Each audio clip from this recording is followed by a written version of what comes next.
Hello, I'm Max Keiser. This is the Keiser Report. Let's check in with Stacy, see what's going on. Stacy. Hey, what do you think the topic might be? I'm wearing a clue. Van Gogh's paintings as he slowly went insane, eating his own paint in the field somewhere in the south of France while creating unsung masterpieces that would eventually sell for hundreds of billions of dollars thanks to fiat money printing? No, this is actually Andy Warhol print, but the gilet jaune, the yellow vest, that's in our conversation. Just like gilet jaune meets Chanel. It's like gilet jaune Chanel. It's very chic. It's just chic. It's gilet jaune. You know, we sit on the brink of more revolution, maybe perhaps a French spring or a French winter.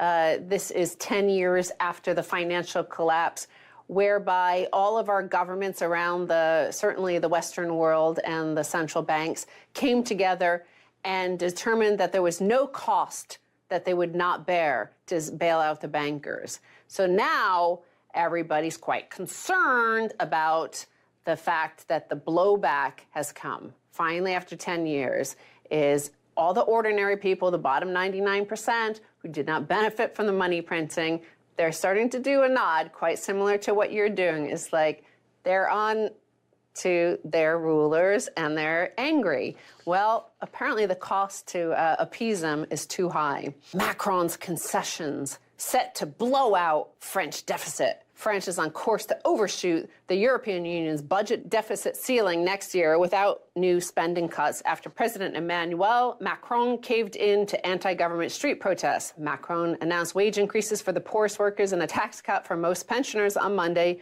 to diffuse discontent, leaving his government scrambling to come up with extra budget savings or risk blowing through the EU's 3% of GDP limit. Well, let's reel back a little bit. Okay, 2008 crisis. It was a victimless crime, we were told, and that they were going to bail out the bankers, and they spent globally something like $16–17 trillion to do so, and now we have the blowback of that event, and the crisis never ended. It just was kicked down the road, and now it's being blowing out to the global insurrection against banker occupation, or GIABO, something we've been talking about for 10 years. It's now going global. The gilet jaune, the yellow vest movement, will go global. We'll see it all over the world. This is the Occupy Wall Street times 1,000. But let's talk about, what we've been saying over the years and why this is true.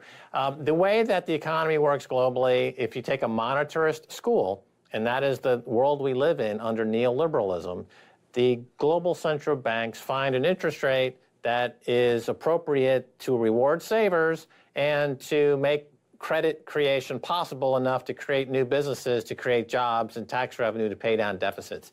And that naturalized rate of return tends to be around 4 or 5%.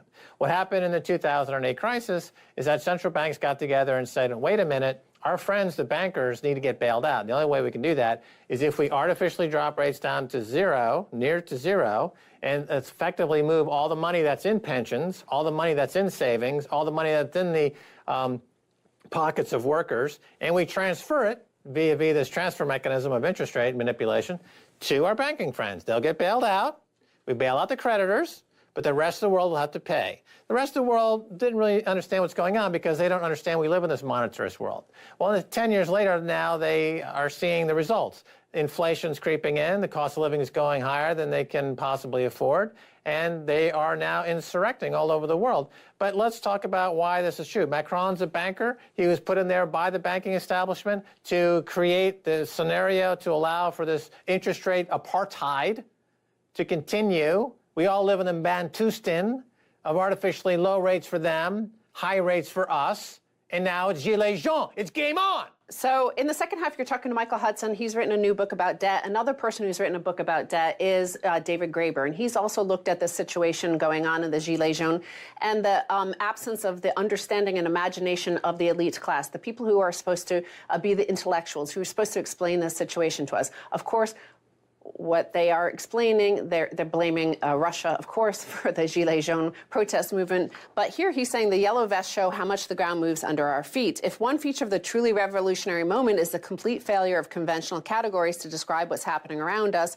then that's a pretty good sign we're living in revolutionary times. He goes into two explanations for what we're seeing there. But the one I want to point to is the Cantillon effect, because he sees that. he sees what is going on in the France and the Gilets jaunes in the yellow vest is about the Cantillon effect. You and I have covered this, and you've just touched on that, which is the central banks printing money. He said, in a financialized economy, only those closest to the means of money creation, essentially investors and professional managerial classes, are in a position to employ the language of universalism. As a result, any political claims as based on particular needs and interests tend to be treated as manifestation of identity politics, and in the case of the social base of the Gilets jaunes, therefore, cannot be imagined as anything but proto-fascist. So the intellectuals look at this. Rachel Maddow sorts will look at this. Their benefits of the free money that comes from the Fed into Manhattan. She lives in Manhattan. She's paid by bankers, essentially, because the ads taken out against her program and the military-industrial complex, the Lockheed Martin and Raytheon taking out ads against her thing. So they look at these people, and what you see is they blame Russia and they call them fascists, and you'll see that online. But I'm going to go in a little bit more once you respond to that about the Cantillon effect, and he actually puts it down to 1971, going off the gold standard. The 5 richest zip codes in America surround America's central bank. That's a direct evidence of a Cantillon effect. They print the money. It goes to those guys in the neighborhood first. Why is Jeff Bezos moving into that neighborhood? Because he wants to get the Cantillon effect.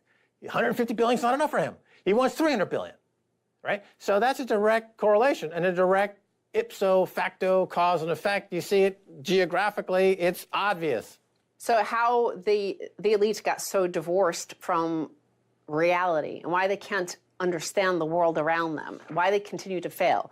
Well, he says, since the U.S. jettisoning of the gold standard in 1971, we've seen a profound shift in the nature of capitalism.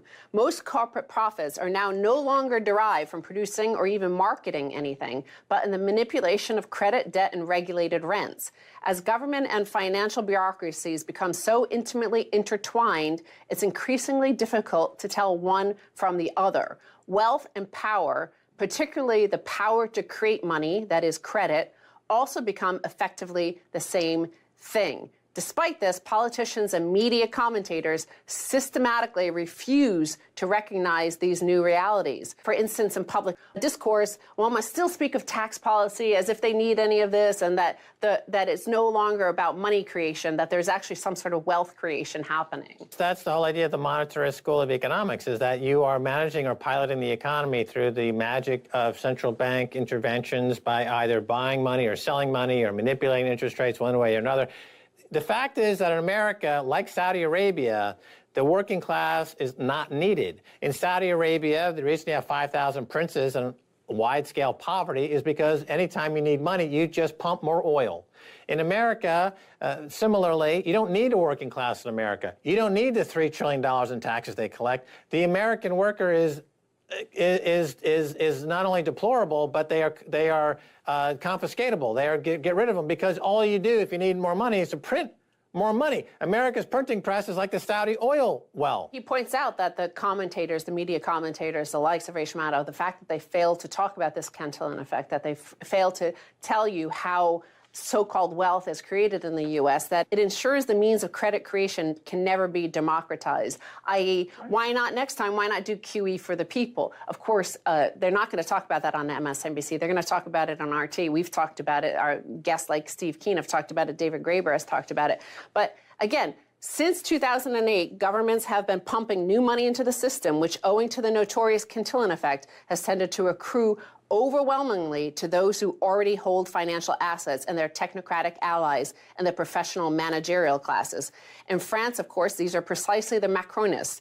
Members of these classes feel they are the embodiments of any possible universalism. Their conceptions of the universal being firmly rooted in the market, or increasingly that atrocious fusion of bureaucracy and market, which is the reigning ideology of what's called the political center. Fusion of the markets with the government, with the elite. That's corporatism, which then in the 1930s became fascism, a more violent thing. But here he points out that this universalism, that they do feel some sort of divine, like they are somehow better than everybody else because they're wealthier, and they believe their own propaganda that this is a meritocracy. And they continuously condemn the bottom, those the 99% who always pay through the Cantillon effect, that those bottom 99% are alt-right, they're deplorables, they're fascists, they're proto-fascists, they project all the stuff. They call them fascists, when in fact what the elites have is closer to what is the actual definition of fascism, minus the the actual brown-shirting thuggery and kneecapping. Right. It's kind of like Mussolini meets Jim Jones of Jonestown. If you can print $100 million and buy a Van Gogh and stick it on a wall and then get your photo on the cover of Fortune magazine, you are a god. Did you work even 5 minutes for that? No, not in the sense that you've worked. As long as we have interest rate apartheid, as long as we live in the Bantustans of this reserve out in the middle of the boonies, expendable, because our work and taxes are not needed, then we will be ever more consigned to the permanent underclass, and the forces of insurrection will continue to get stronger. The Gilets Jaunes movement is going global. Bankers are now rightfully seen as the enemy, full stop. Well, certainly money creation will always basically make it impossible for you to climb up the ladder, and you become a national, in the media, you become the bad guy. You're the one that's painted as alt-right or deplorable or fascist. He says working people in this new centrist reality are increasingly denied any possibility of universalism since they literally cannot afford it. The ability to act out of concern for the planet, for instance, rather than exigencies of sheer survival, is now a direct side effect of forms of money creation and managerial distribution of rents. Anyone who is forced to think only of their own or their family's immediate material needs is seen as asserting a particular identity, and while certain identities might be condescendingly indulged, that of the white working class can only be a form of racism, they say.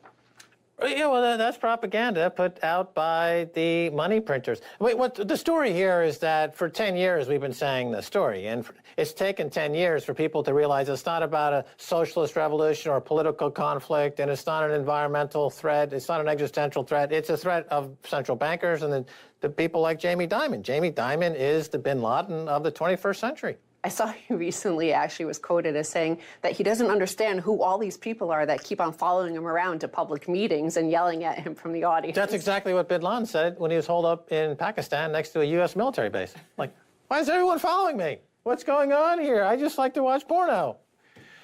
Okay, well, we got to take a break, and when we come back, much more coming your way.